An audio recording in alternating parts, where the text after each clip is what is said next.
The education first mindset is killing museums. You're putting in the work.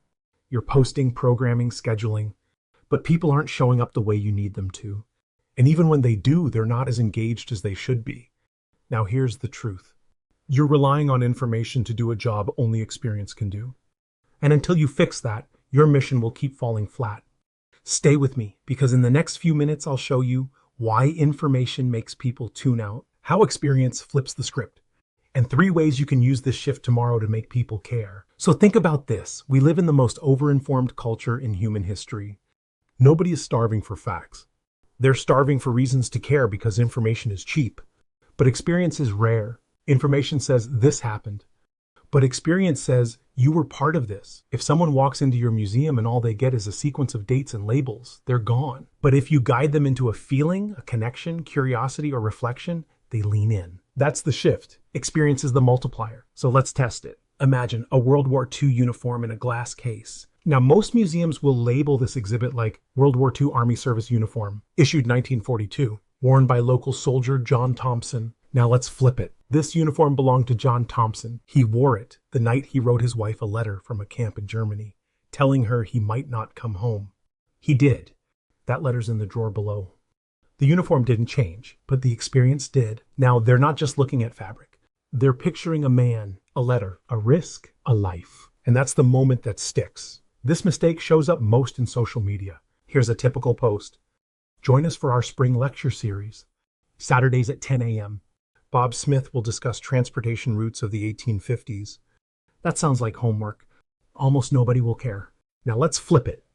Before highways and GPS, your great-great-grandparents navigated Texas with rivers, stagecoach routes, and cattle trails. This Saturday, discover how those routes shaped the town you live in today. Same event, but now it's personal, immediate, belonging-driven. That's the power of experience-first communication, and here's why this matters more than ever. You're not competing with the museum down the street. You're competing with Wikipedia, ChatGPT, YouTube, and every other streaming service out there. If all you're doing is explaining fact, you lose. Because someone else will do it faster, cheaper, and flashier. The one thing they can't replicate, your building, your artifacts, and your rooms. But if you use those things just to deliver data, you've wasted the opportunity. Your job isn't to inform. It's to create a moment worth remembering. So how do you actually do it? 3 practical shifts. The first is exhibit labels. Here's another example of an old model. Spinning wheel, circa 1870. Oakwood. Now, if we rewrite this with experience in mind, it would sound more like this. Picture your fingers here, cracked and tired from working by candlelight because winter's coming and your family needs warmth. The second practical shift is with guided tours. A script from an old model might sound like this. This house was built in 1865 and features original pine. Rewriting for experience might shift to this. This is the same floor where children learned to walk. The same window a mother stared through, waiting on news from the war.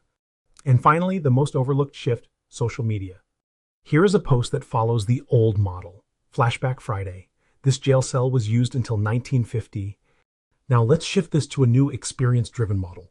In this cell, a man waited overnight for stealing a horse. He swore he was innocent.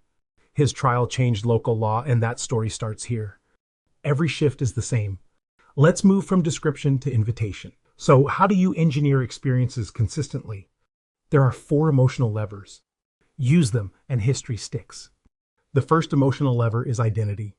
You have to help people see themselves in the story. The second emotional lever is discovery. Frame it like a mystery or a secret revealed. Pride is the third emotional lever. You need to tie it to their place, their people, or their legacy. And the fourth and final emotional lever is empathy. Make it human. Not just what happened, but how it felt. This is the formula for turning boring facts into unforgettable moments. And let's be clear, this isn't just about your current site or organization. If you learn how to create experiences, you become the most valuable person in any room you ever walk into, because relevance is the new currency. And the person who can turn a quiet building into a living story, that's the person who keeps history alive. So here's the challenge. From now on, don't just ask, is this accurate? Ask, does this invite someone to care? Because information educates and invitation activates. You're not in the education business. You're in the experience business. Lead with that truth and everything changes.